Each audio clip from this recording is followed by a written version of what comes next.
Aujourd'hui, je vais vous entretenir sur l'utilisation de l'outil DeFi pour développer des stratégies d'aide à la prise de la décision.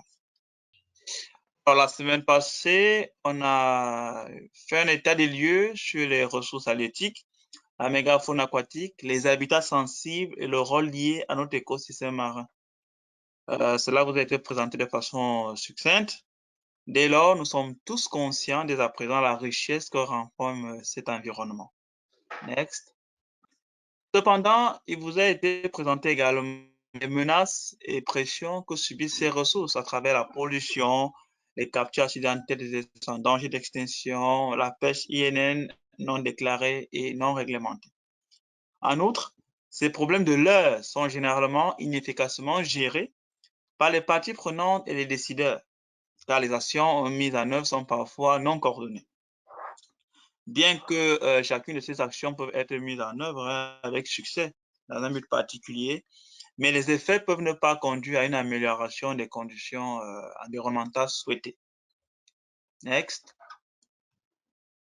Alors, heureusement, l'Agence européenne de l'environnement a mis sur pied un outil dénommé DEFCIR, qui est également utilisé par l'Observatoire,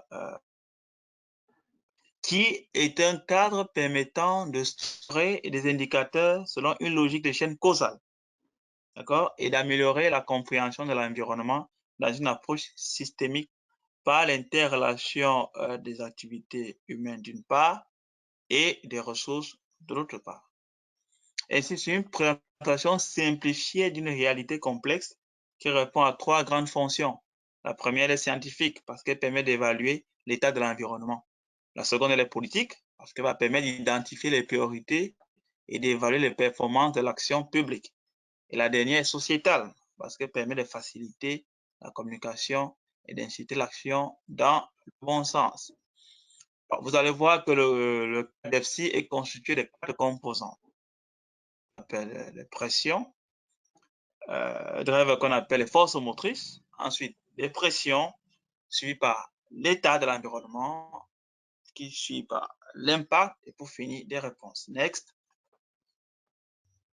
Alors, le cadre DEFCI s'explique par le fait que le développement économique et social ainsi que la modification du climat sont considérés comme des forces motrices. C'est ça, driving force, qui exerce des pressions sur l'environnement et ces dernières modifient son état. Ces changements peuvent avoir des impacts sur l'écosystème et sur la société. Cela engendre donc des réponses sociétales afin d'influencer de manière directe ou indirecte les forces motrices, les pressions, l'état et les impacts. Next. Alors, de façon concrète, les forces motrices sont des facteurs sous-jacents qui influencent le développement tel que la croissance démographique, la croissance économique, la consommation d'énergie, la production industrielle.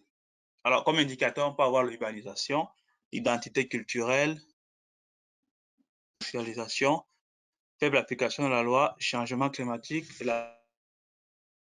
Alors, les pressions, quant à elles, sont définies comme des activités humaines dérivées du fonctionnement de la société et de l'économie des forces motrices définies précédemment, qui induisent des changements dans l'environnement ou les comportements humains qui peuvent influencer la santé humaine. Next.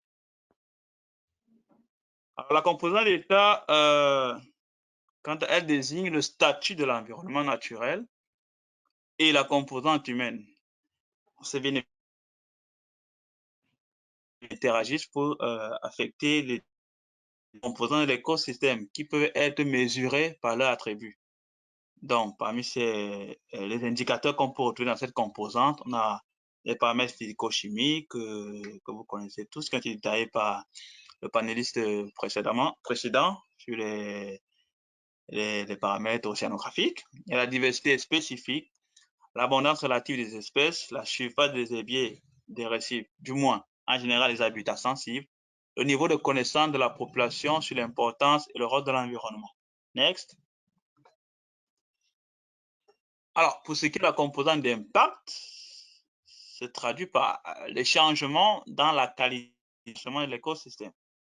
Ceux-ci ont un impact sur le bien-être de l'homme y compris la production des services des écosystèmes, bien évidemment. Donc, une fois qu'il y a déstabilisation, on aura comme indicateur de la réduction des services écosystémiques, le poisson peut réduire, la qualité de l'eau peut se modifier, le tourisme même en termes de plongée sous-marine ou de balade en mer pour observer les cétacés peut réduire. Ceci peut également entraîner des indicateurs comme perte économique, augmentation du nombre de maladies. Alors, la dernière composante, c'est la réponse. Donc, l'un des principaux avantages de l'utilisation du cas de DEFSI est qu'il inclut explicitement une action ou une réponse qui est au niveau du réseau causal. Je vous ai présenté des indicateurs dans chaque composant tout à l'heure. Alors, ce cadre peut permettre de déplacer n'importe quelle composante, dépendamment de comment est-ce que vous abordez le problème. Dans le DEFSI, les réponses sont des actions entreprises par des groupes ou des individus de la société ou du gouvernement pour soit prévenir une situation, compenser un événement, améliorer une situation ou s'adapter au changement de l'état de l'environnement et modifier également le comportement des humains qui contribuent ou risquent de dégrader l'environnement. Next. Alors, une fois qu'on a terminé avec la mise en place des différents, on passe à la sélection des indicateurs, comme que je vous ai présenté tout à l'heure. Mais il faudrait vous rassurer que vos indicateurs soient SMART, c'est-à-dire spécifiques, mesurables, acceptables et réalistes dans le temps. Donc, ces indicateurs seront donc suivis le long du processus pour chaque composante. Ainsi, la sélection des indicateurs est structurée par des informations complémentaires qu'on appelle des métadonnées pour assurer un meilleur succès de leur collecte. Alors, comme caractéristique de l'indicateur, on peut avoir la nature de l'indicateur, soit son état, une pression, une force motrice, la périodicité de la collecte, l'unité de mesure, l'échelle de mesure, les sources de données, les moyens de collecte, la pertinence des indicateurs, c'est les listes exhaustives. On peut caractériser son indicateur le mieux qu'on peut. Next. Alors, pour finir, nous allons aboutir à un cas logique qui est familier à tout le monde. OK? Alors, nous pouvons prendre comme exemple un projet de gestion intégrée de la ressource naturelle dans l'écosystème marin et côtier au Cameroun. On peut ressortir une problématique, par exemple, de faible gouvernance sur la gestion des ressources marines et côtières le long de la côte camerounaise. De cela peut découler un objectif global qui consiste à contribuer à une gestion intégrée et participative de l'écosystème marin et côtier de la côte camerounaise. Un objectif opérationnel consistant à améliorer les connaissances scientifiques. Alors, un résultat peut en découler. Le résultat attendu, la diversité spécifique, l'abondance relative et l'utilisation des habitats par la mégafaune aquatique sont connus sur la côte camerounaise. Alors, de ces résultats attendus dans haut de cet objectif, on peut donc extirper un indicateur pour caractériser le résultat attendu, nombre d'espèces de la mégafaune, par exemple. C'est un indicateur. Les sources peuvent provenir du MINEPIA, MINFOF, IRAD, institutions et ONG. Alors, pour monter la métadonnée de l'indicateur, on prend c'est quoi la nature? Est-ce l'état, la pression ou une force motrice? Là, c'est un état. C'est quoi la période de collecte? On va dire semestrielle, l'unité de mesure, le nombre, l'échelle nationale. Et on peut diversifier autant de fois les caractéristiques de l'indicateur pour fournir la méta, pour enrichir la métadonnée. Next.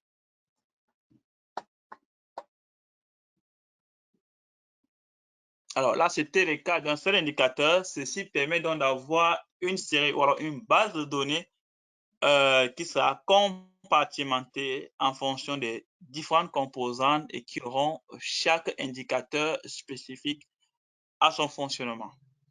Donc, en somme, donc, nous pouvons dire que des cadres conceptuels tels que DEFSI fournissent un mécanisme de planification et d'organisation de l'information en identifiant les lacunes dans les préoccupations des parties prenantes, des indicateurs d'évaluation et fournissant un modèle mathématique qui vont faciliter la compréhension du fonctionnement d'un système.